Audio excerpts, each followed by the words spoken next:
Hello, ladies. Feel free to put your video faces on. It's so nice for us to see you all.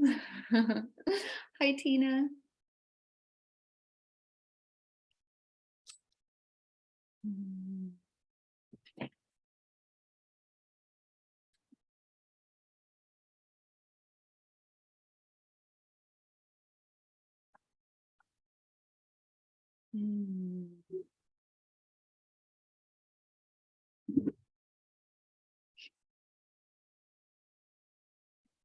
Okay. Oh, and Jessica's still in bed from this morning. I love it.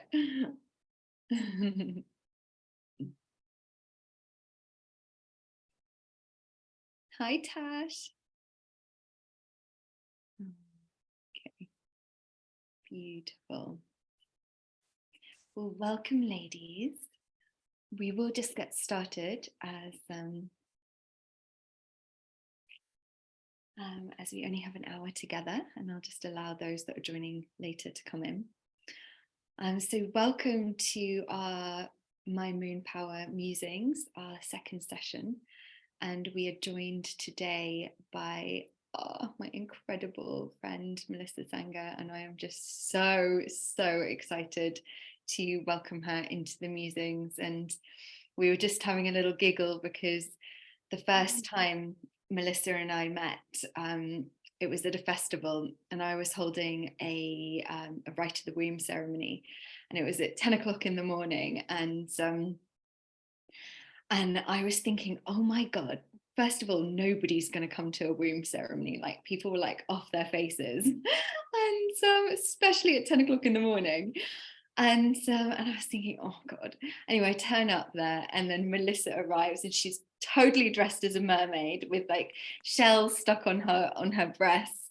And we had the most incredible womb ceremony, and I really had to eat my hat because it was so deep and so profound. And that was the very first time that Melissa and I met.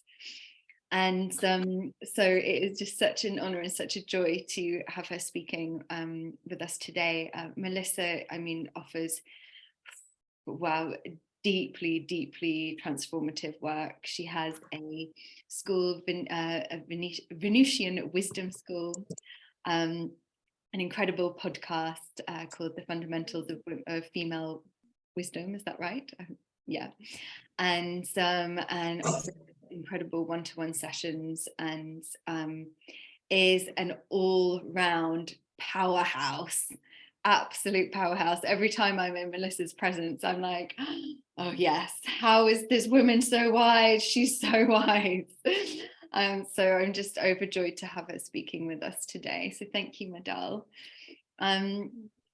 So Melissa, like I mean, I'd love for you to just share a little overview of like how you got into the menstrual cycle work, and like why you feel that it is so deeply important. Like, what is the bits inside of you that are like, I must share this work, it needs to be out there, it needs to be shared, like women need to receive it. So what was your journey? Yeah. Wow, thank you for this beautiful introduction. I am so grateful to be sharing with you today. I dressed in my most maiden-y outfit that I could muster.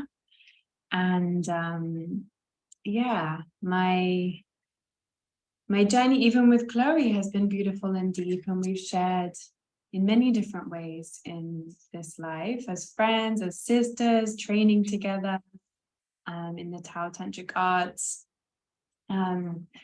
And yeah, we met kind of like in an important part of my journey when I was dressed as a mermaid. And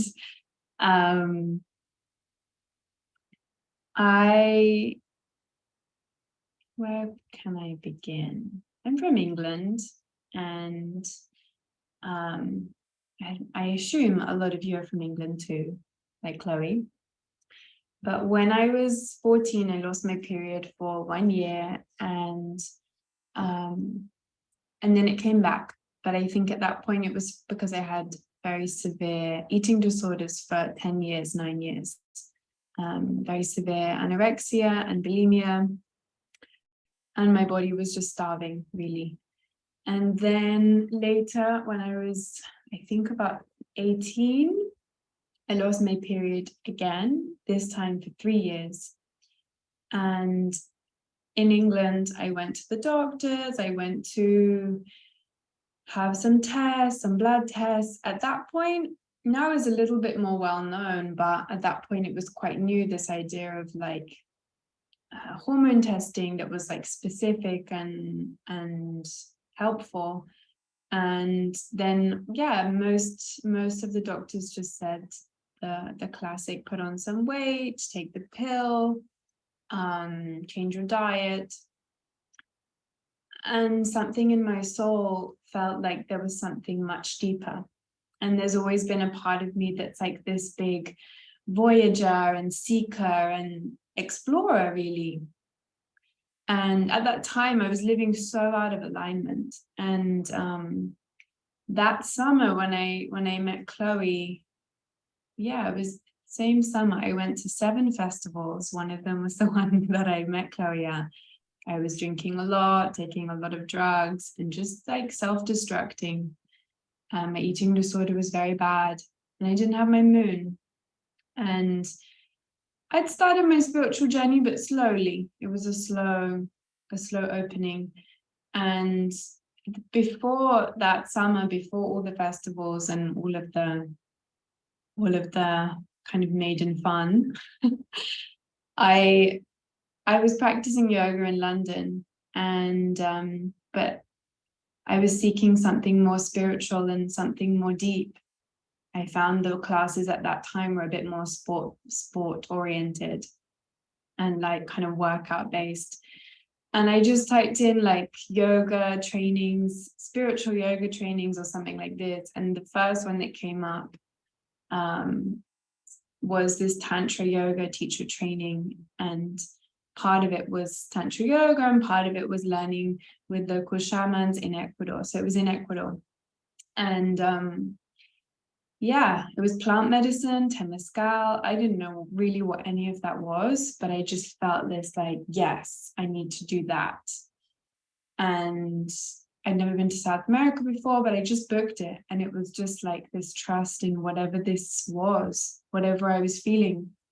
And then going fast forward to the 7 festivals later, at the end of that summer, I had a big car accident and almost lost my life. And in that accident, also my pelvis was like completely malaligned, and I tore a lot of nerves and created a lot of damage in my pelvis. And then that was, I think, life's kind of like slap in the face, like, hey, you're super out of alignment. And by grace, that 3 weeks later, I flew to Ecuador to start my training. And that was my first experience of like no alcohol, clarity, plant medicine, purification, facing my shadows, and also the first time I heard this concept of womb healing and starting to really connect with my body. And my intention for that training was to get my blood back. And yeah, I connected specifically with 2 medicine women on that training from Ecuador. And we did some little sessions and conversations. They knew why I was there. They knew I wanted to get my moon back, my fertility back. And I went back to England. And then at some point I felt called to go back to Ecuador and did a plant medicine retreat with one of them. And then the other one invited me to go and live with her for some time. I didn't know exactly. It was in the middle of the Andes in the mountains. I thought it was just going to be 1 week, but I ended up staying there for 6 weeks. And now we're still friends. And I went to visit her recently. And these 2 parts of my journey, like when I was living with the second medicine woman, Veronica, we really deepened my womb healing journey, and I learned. And yeah, it ended up being a 2-year journey of following those breadcrumbs and eventually traveling through Peru, Guatemala, Dominican Republic, Ecuador again, and ending up in Mexico. And I did, and yeah, just like following the breadcrumbs and seeing so many healers and learning so many tools. And really in that moment, my intention was, I just want to heal. And my job, really, my focus was to get my blood back for 2 years. I didn't really do much else. And yeah, for sure that this was a challenging journey that I don't think everybody needs to go on. And I feel that my soul went on this journey so that I could go through that intensity in a short amount of time, gain a lot of tools. And eventually I did this super powerful ayahuasca ceremony, one-to-one privately. And I think that was the final thing that activated my womb to bleed again. The next day I had a dark discharge in my knickers. And then exactly one full moon later, I got my blood back. And when I got my blood back, I really looked at it as in reverence, in majesty, in like all of the grieving of my blood. I really felt, not everyone feels this, but I really felt grieving and would cry and crave to bleed again. And when I finally got it back, I was in Mexico and I just put it up to the light and I just saw like all the beautiful crimson, ruby colors. And I just felt that this is something that I want to devote my life to. And I devoted myself to the menstrual cycle. And then I just started to share that I got my blood back, and people started asking me how. And then I just started sharing some womb healing tools and practices. And then what I was doing was working, and really magical things started to take place. And so really it was just this path that I was following. And then I felt like, yeah, okay, this is my path and this is what I'm here for. And now it's evolved a little bit more into, womb work is really the main core of my work. Womb healing and womb awakening, and also sexual healing and awakening. So I've focused my energy now. I'm really fascinated by sexual healing because I think that it's inherently linked to our womb, our pelvis, our cycle, and how it functions. So that's my personal why of like my initiation that I went on to, that I still go on in every day, in every moment. There's always a spiral and another thing to discover within my own body and within my clients. But yeah, that is a short synopsis of how I got here.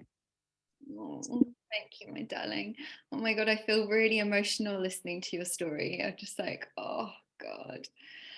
Oh, it's so deep, and like what a long journey as well to go on, to lose your bleed for such a long time too.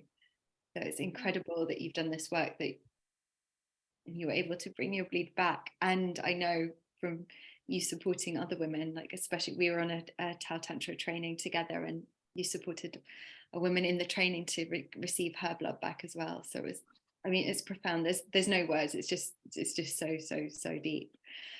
And then so Melissa also was in my group of women that trialed my MYMOON Power oils to begin with.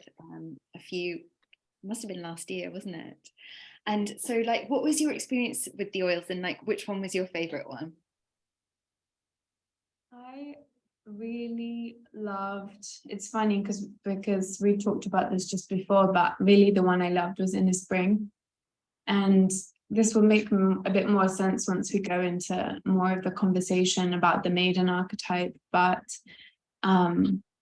one thing that I feel like I've almost healed now, but when I first started my cycle awareness and really looking at how I transition between each of the 4 phases, because that transition piece is also very important, and there's a lot of medicine and information there.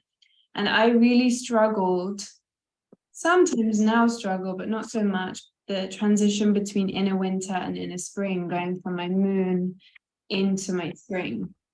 And I often would have a lot of inertia, a lot of sluggishness, a lot of like, yeah, struggle to get my energy moving again.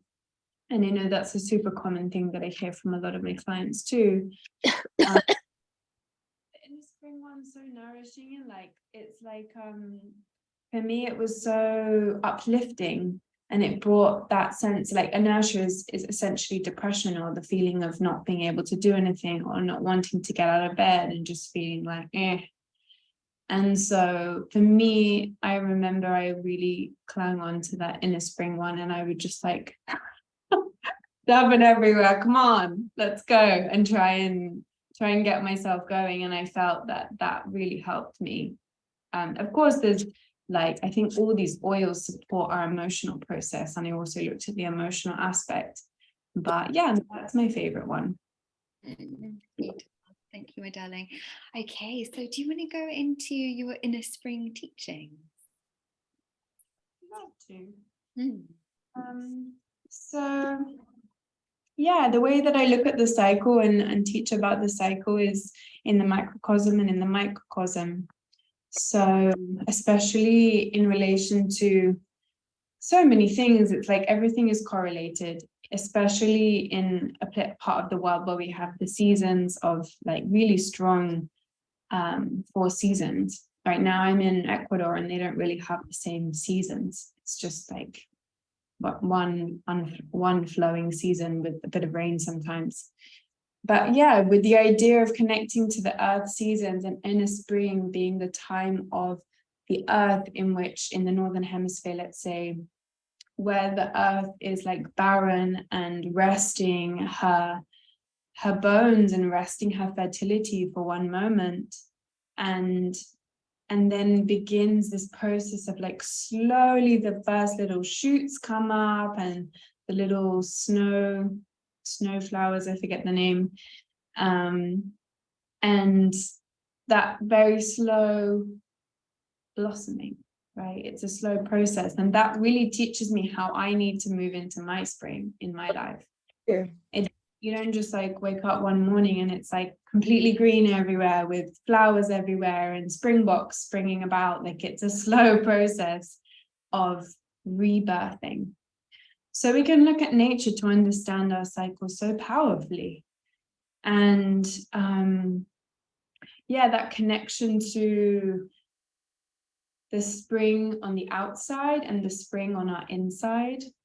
And then also the cycle of the human woman or womb keeper life, that we go through different portals of life, and you can expand out in a spring to be the season of the maiden, and then in a summer to be the season of the mother or the lover, and in a autumn to be the kind of menopause or the beginning of the crone, and then in a winter to be the crone and the death. So when I look at, yeah, they're all correlatable, they're all correlating. And so for me, when we think about inner spring and our cycle, it's like taking that grace and that compassion with ourselves, that we don't need to move straight into spring. And some beautiful rituals to just like slowly come out of the earth. I really love to practice yoni steaming sometimes in this phase to kind of help the last pieces shed, like the old energy of my moon shed, to go into the renewal. And we're going to really focus on, in this conversation, on renewal and rebirth, because every time that we have our inner spring, we have this capacity to rebirth every cycle, like with a new intention, with a new self, with a new iteration of self. And for me, that's so beautiful, and such a beautiful opportunity that potentially men don't get. They have the new day, they have each solar day, but we also have each solar day and each lunar cycle rebirth. And so, yeah, I guess I can speak a little bit about, I think this belongs more to the moon time, the inner winter talk, but the idea of receiving insights in your moon and receiving wisdom and receiving alignments, keeping your channel open and keeping your being and your womb receptive for because your intuitive dial is the most arguably the most sensitive, and the portal of your womb is the most open. The portal of your cervix is opening. So this is a time that we can really sit with ourselves and ask big questions about life. There's a reason that we say to bleed on something, to bleed on it, or to sleep on it. But to bleed on something and wait and really feel that wisdom in its attunement. And so when we move into inner spring, we take that wisdom, which we've kind of just received, but we've done nothing with, we just hold it. And in the spring, we have the opportunity to start to kind of like organize and strategize things more. So I like to, receive my insights, and then in the spring depends on, everybody's cycle is completely or uniquely different, but roughly day 6 or 7 is when inner spring starts, and then we move into your ovulation. So it's usually about a week. Ovulation can be in the middle, 14, or day 15, 16. Some people ovulate a bit later. So you have like 1 week to really work on creation and action and planning, and it's like in the spring, in the earth rhythms, and you say, okay, like, what are we going to create this summer? What are we going to plant? What seeds are we going to plant? It's the process of like the planning of the entire cycle. And as we get later into that week-long phase, we have a lot more yang energy because estrogen is rising, and estrogen gives us a lot more physical energy, gives us a lot more sexual energy. It gives us, it activates the centers of the brain, which are related to communication and socialization. So as this phase kind of begins to peak into ovulation, we have this urge to create and co-create. And ultimately in ovulation, we have the biological urge to socialize and create a baby on a more primal level. So it's like the energy is expanding outwards, and it reaches its peak of expansion, its peak of yang in ovulation. So it's kind of that in ovulation, in the follicular phase, in the spring, it's that crescendo energy. And yeah, we'll touch more upon the idea of the maiden a little bit later, once I go through some of the kind of main aspects of inner spring. So yeah, some of that sounds quite masculine and serious, or just like disciplined and serious, like, okay, we're going to plan and we're going to do the things and we're going to create and like, let's go. But also there's such a beautiful playful aspect of this part of the cycle. And that's where the maiden comes in. It's like the sensual, the playful, the curious, the erotic energy is rising. So it's really playing with all of that. It's like, it doesn't have to be something so disciplined and serious. It's like a mixture between discipline and devotion. And I personally like to teach that you receive an insight in your bleed. Maybe it can sometimes be 2, but for me, 1 is really a really good option to take through one cycle. And in a spring, you kind of work with the creation, the planning, and then in ovulation, you birth the event, or you do the event. And so, yeah, it's that energy of working up to the peak of the creation. And yeah, what else can I share? I feel like, yeah, in this phase, I could talk a lot about the hormones, but I think it's not really that necessary. I think the most important thing to know is that estrogen is rising. Also, testosterone rises a little bit later in the cycle. So that gives you like a little bit more of the physical physical energy, like you want to run, you want to work out more, you want to like be more sexual potentially in this part. So those two are the main ones that are rising, and also FSH is the first that rises. FSH and then estrogen and then testosterone. Yeah, and I teach this in a really simple way, that when instead of like focusing on all the individual hormones at the beginning, it can be overwhelming. I love to just focus on, okay, in the follicular phase and in the spring, our hormone levels are rising. Therefore, my energy levels are rising. In ovulation, my hormone levels peak. Therefore, my energy levels can peak. And then in autumn, my hormone levels are fluctuating. So therefore, my energy is fluctuating. In the moon time, the hormone levels are the lowest, and the energy is the lowest. And that can be a really simple way to think about that. And in this time, it's that energy rising in the spring. Yeah, and because of that, because we have this estrogen and testosterone rising, we have, as I mentioned, that energy in terms of movement and exercise.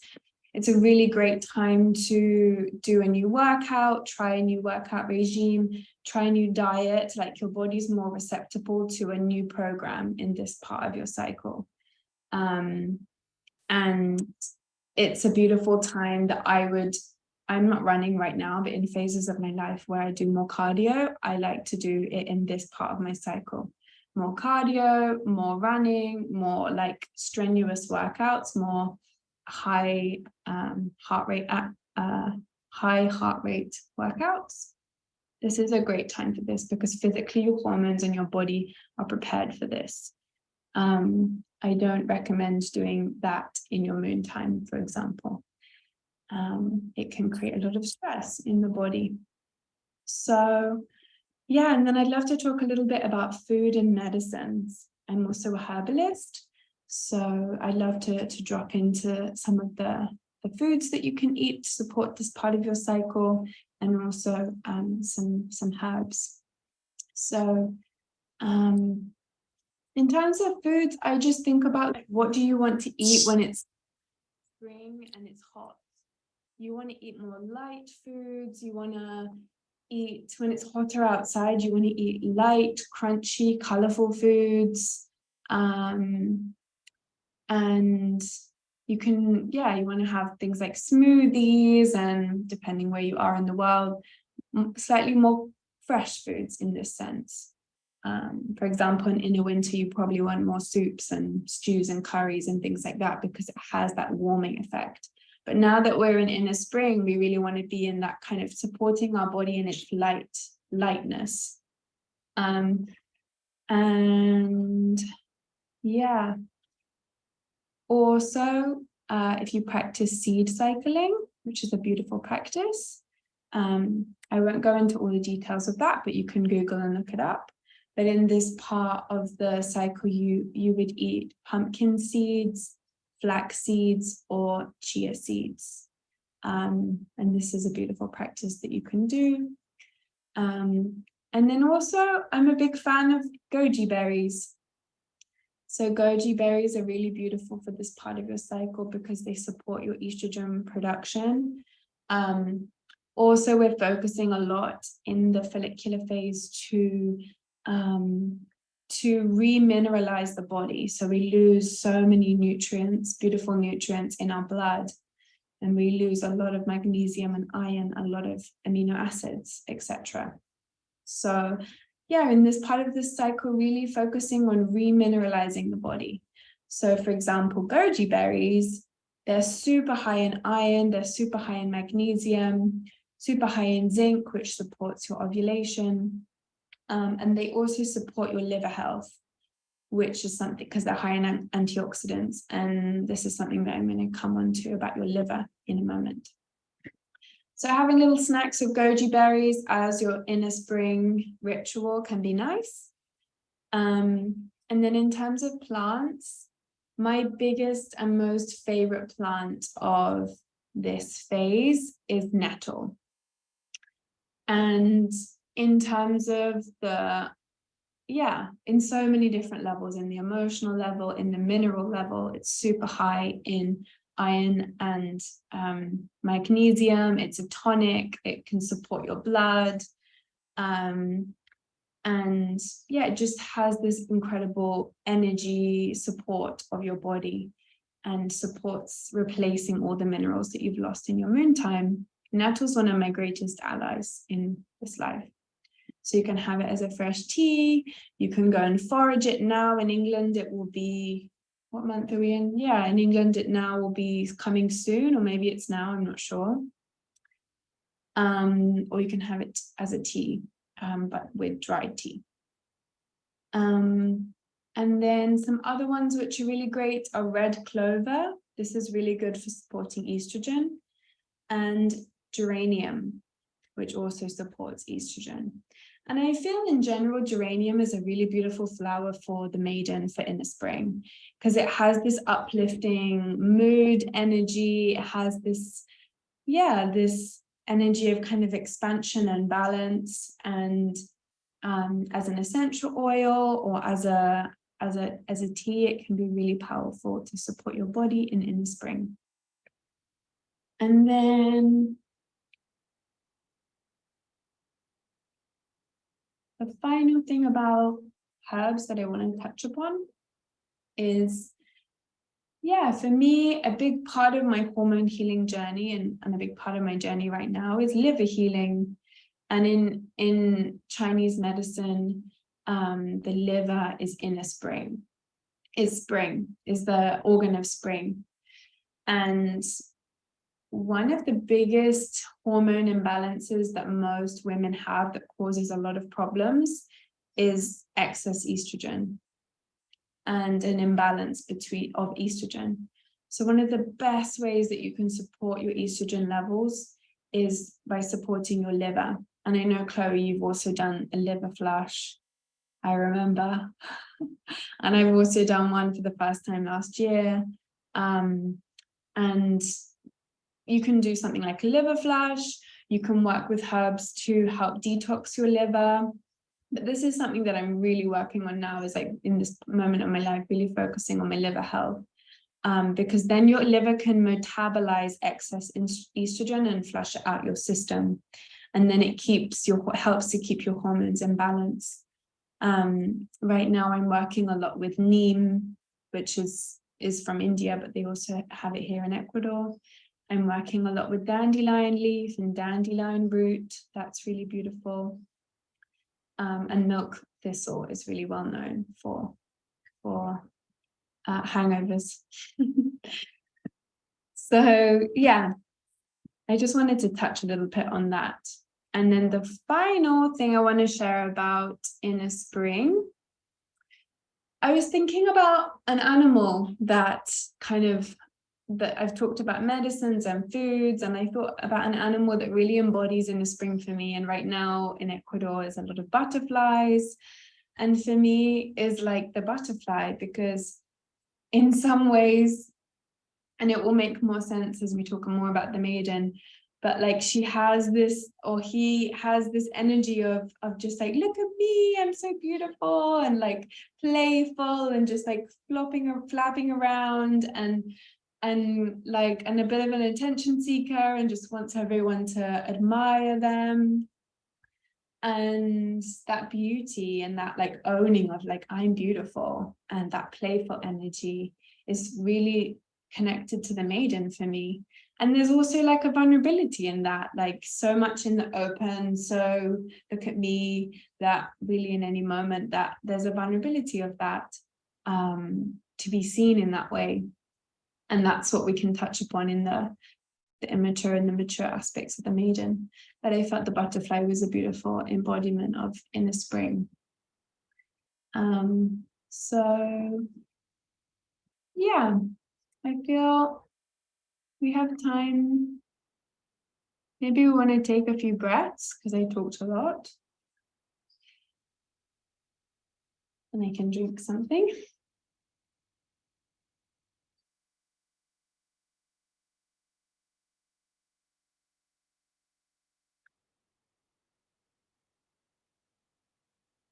You can take a deep breath into your womb.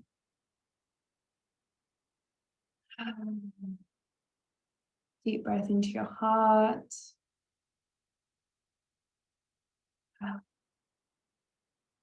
And just allow this information to integrate. You can continue breathing, but really feeling your body before we continue, allowing yourself to be in your body. Relaxing your yoni.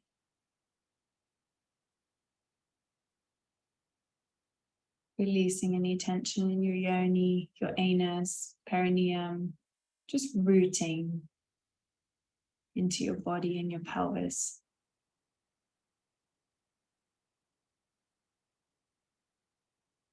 Okay, you can stay there as you are as I go into.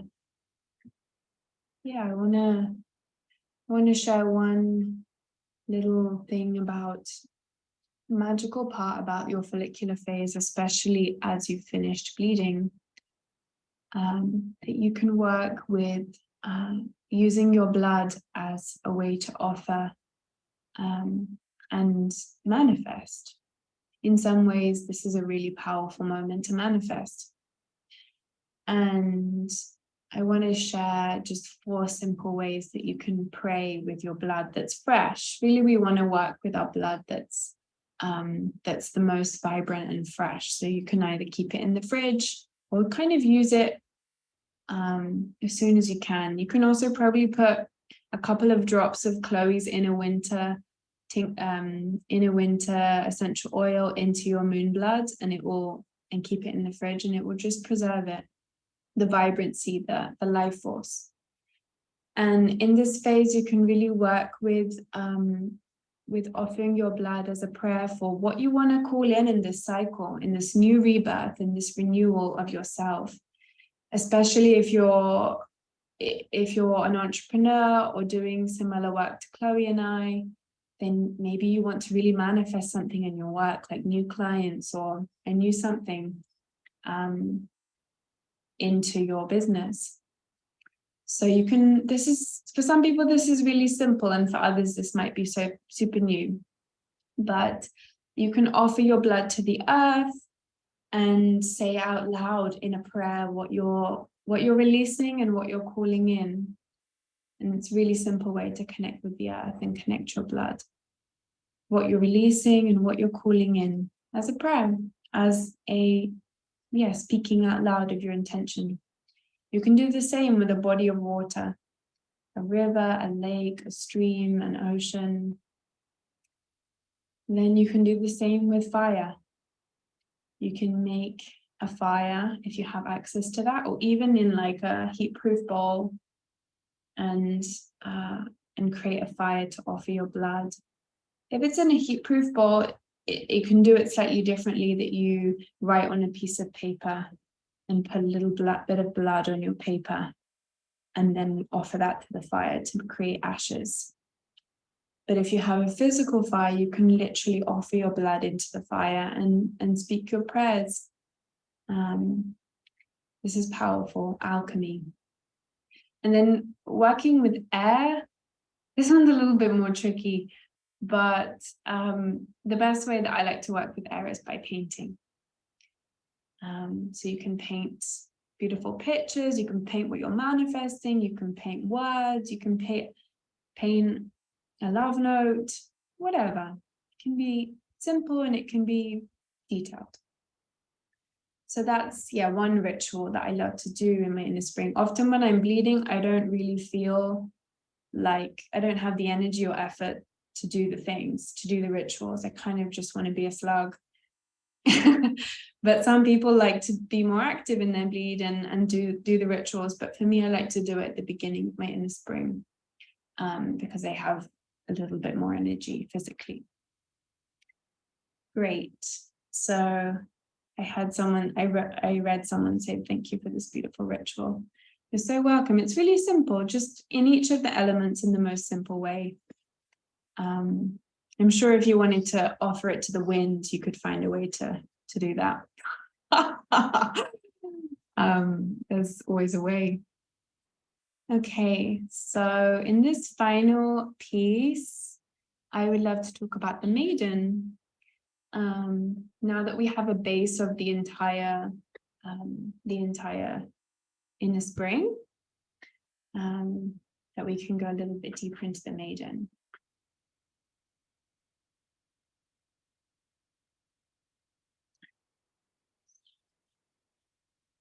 So in life and also in this phase, but let's talk about just the maiden as an archetype. For me, the archetype of the maiden is to really be in her heart. 1 second, I'm just going to blow out my candle because it's leaking. Yeah. Yes, to really be in her heart, and like in so many ways the magnetism of her heart and her breasts, to really radiate that energy into the world. And yeah, so when we think about this phase of the maiden, it's that it's that magnetism, and then it's also the purity of that magnetism and radiation. There's this phrase that you might have seen or heard about, erotic innocence, and we talk about the connection to our sexual energy and eroticism and beauty as children, as little beings. When you see little children who touch themselves, they have no idea of that there's something that could be wrong. It's only our predecessors, our ancestors, that, or even our parents' generation, or even us, that have said like, hey, don't do that, don't touch yourself there, don't do that. But really there's this erotic innocence of babies, of children, where they will touch themselves and they'll be connected to their bodies, and that's something that's divorced from us, or is conditioned or even punished out of us. And that's a big part of my work in terms of the sexual healing, is that reclamation of our erotic innocence. And it's a lifelong journey. But the maiden really embodies that, like, yeah, that energy. And a big mastery in that is that she holds her strong boundaries. So she has potentially an ability to articulate her boundaries, but also energetic boundaries. And there's a very slight difference in radiating, or I wouldn't even say it's radiating, but sharing your sexual energy for validation, or sharing it because it's an act of magnetism and radiance and love and self-love and a connection to self, a sense of wholeness, right? And so, yeah, that's the initiation or the mastery of the maiden to me. And in that, she holds the highest vibration of self-worth. And yeah, the idea of self-worth, I feel like is such a deep topic, and this idea of self-worth and self-love, but then how do we practically put that into place? For me, it's in the micro moments of, okay, in this moment, how can I choose to love myself and respect myself and honor myself and value myself moment to moment, whether I'm hanging out with myself, whether I'm in a social context. It's like, how can we really get really connected to ourselves, our needs, and our value, and continually practice that? And it will look different for everyone. And some people say that the maiden is the virgin maiden, the word virgin. That I'm sure many of you know that the etymology of maiden is the etymology of virgin is a woman unto herself. So for me, the unto herself is like an old-fashioned way of saying self-empowered, self-sufficient, whole, a sense of wholesomeness within herself, and sovereign. and not needing that validation or reaching or grasping for that thing outside of us to make us whole. And that, again, is a life journey that in some moments is an uphill battle, in some moments it's effortless. And so I think before I go, I touch upon the immature and the mature aspects of the maiden. I'd love to just talk about the context of the maiden and how we've received this archetype as a collective, as humans. So when we think about the archetype of the maiden, we think about how we've seen it through storytelling and movies. And mostly we're familiar and we embody without consciousness the immature version, which is like the Snow White, which is this kind of helpless, dormant, sleeping, powerless doe who is like waiting to be rescued by her prince. It's only when she gets rescued and kissed and whatever elopes that she is alive and she's happy and she's at peace or she's whole again, right? That's one really common story that we know that's so imprinted into our psyche. And then there are so many different other versions of the runaway maiden, who can be codependent or naive, often puts other people's needs above her own. And yeah, a sense of like some other maidens that I can think of. We have like Cinderella, she's also a maiden. Maybe you can write in the chat some other maidens that you're familiar with, depending on your culture. I'm sure there's some different stories, but we have that like very classic version of the damsel in distress that needs to be saved, right? And that is something that I'm going to share with you in a moment, is like the key of moving from the immature to the mature aspect of the maiden. Because I think one of the biggest ways that the maiden is not thriving in the places where we have now the consciousness and the tools and the support and the access to evolve, is from that victim consciousness into the self-empowered, self-whole consciousness. And yeah, I think the biggest way that we can be aware of our maiden within us is how we are in relationship with life and how we receive our life and how we perceive our life, in terms of, do we feel like a victim of our life and the things that happen, or do we feel like empowered in our choices, empowered in our relationships, empowered in our bodies, in our hearts and our wounds? So yeah, I want to share on my Instagram, some of you might have seen, I have a list of the different aspects of the maiden. I like to say immature and mature because that resonates more than me than light and dark. For whatever reason, it just feels more resonant with me.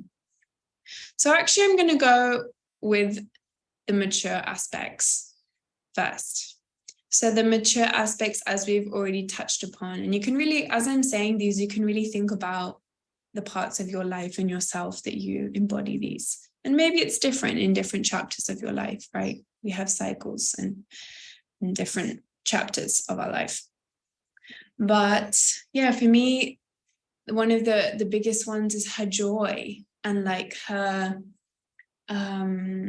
wonderment at life, like the wonder and the joy and like the feeling of receiving life through her innocence and through her joy and her wonderment. Like this is a really big one for her.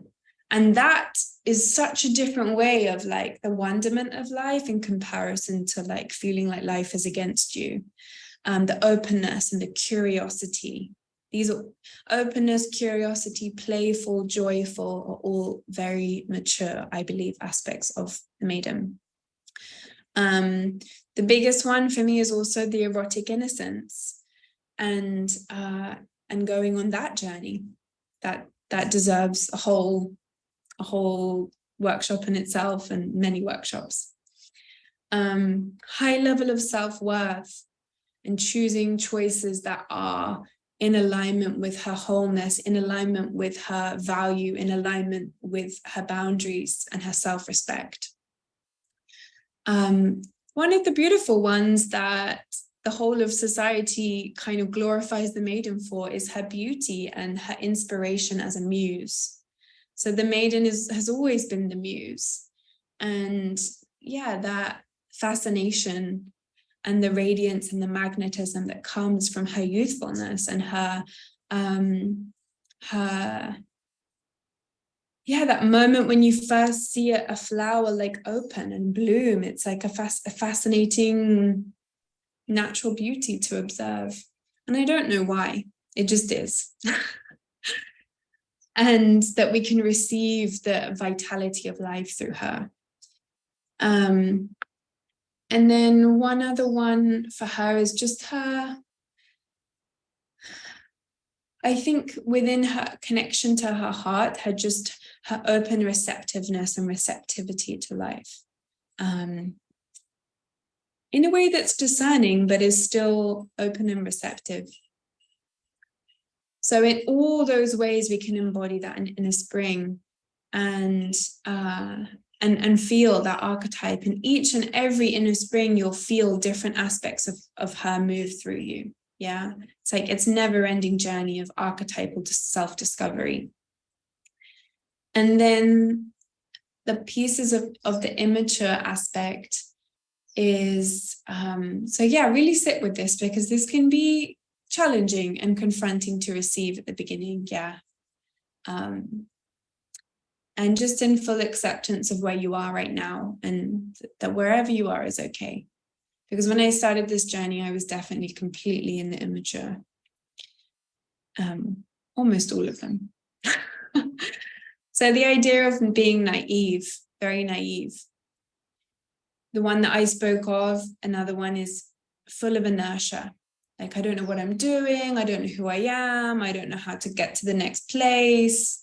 Feeling stuck. Inertia is like depression and stuckness and like just like frozen. Like I'm not able to take action on my desires and needs and creations. The victim mindset is something that I've spoken and something that I am really working on in my own practice, in my own life. A big one that I see in a lot of mothers is people pleasing. So putting other people's needs, desires, requests above your own needs and self-care. And something that I witnessed in my own mother a lot. Then the place of like the Snow White that needed her man to be complete, to be alive, to even be awake, was this codependency, especially with men. So it's this sense of like, I need a man, or I need whatever X, the person outside of us, to complete me, to take care of me, to be codependent. An inability to be independent in moments. And in that is this need to be saved. And I've witnessed that so much in my own self and life, especially with men. Like the easy trick of me just slipping into, oh, but he could save me in this moment. And how you can re-embody your wholeness in those moments. Like, no, I can do it. I've got this. I have my wholeness. I have myself. I love myself. There's the option always for someone to support you, but I think support is very different to a need to be saved. Receiving support has a different frequency, emotional frequency, than needing to be saved or needing to be helped, rescued. On the other end of high self-worth is a sense of unworthiness. And for sure, that's something that's present in all of us. And in some points, it's okay. And in some points, we can love ourselves more deeply always. And the final point of the immature is, as I've touched upon, her she's maybe even unaware of her boundaries. So a big part of the work of maturing your maiden is becoming aware of your boundaries, your needs, and then next is articulating them and respecting them in all moments. And when you're unaware of your boundaries, you lose yourself in the other person, especially, let's say, in the maiden and the Prince Charming scenario. It's like you lose yourself and you just merge. And so the idea of boundaries creates that self-wholeness and self-respect. So yeah, that is kind of how I will complete the immature and mature. And I'll leave you with one question on those, and then we can share the final ritual. We have 5 minutes left. So I'd love you to reflect on the question, what is my relationship to the maiden right now in this point of my life? You can go onto my Instagram page to find that list. I have it in a graphic. And yeah, what is my relationship to the maiden in this point right now? How does she show up in her immature aspects? How does she show up in her mature aspects? And then just spend the next however long you want to really witness those parts of yourself and how they show up. And which parts you want to work on, and which parts you want to bring more love and wholeness to. And then for me, the biggest one is noticing in so many parts of my life where my runaway maiden or need to be saved or my victim maiden comes through. And then in that moment, when you know it's happening, you have a choice about what you want to do next or how you want to act next, and in baby steps. So yeah, I think that's a beautiful thing to reflect upon and to feel into. And then in a self-inquiry of the more mature aspects, because I don't want to just focus on the places where we're immature. Notice the parts of your life where you're really magnetized and you feel magnetic and you feel radiant, like doing what. Like for me, when I dance is a beautiful way that I feel in my radiance. Something simple, but it can be in your work, in conversations that you have. Just notice the parts where you feel you're radiating beauty and life force and magnetism. Yeah, thank you so much for listening. Let's take a couple of breaths. I don't know if, Chloe, you have anything to close with, or if I should go after the breaths with sharing the ritual. Yeah, just after the breath, share the ritual. That's perfect. Great. Okay, let's place one hand on your heart, one hand on your womb. And just take some deep breaths into your body.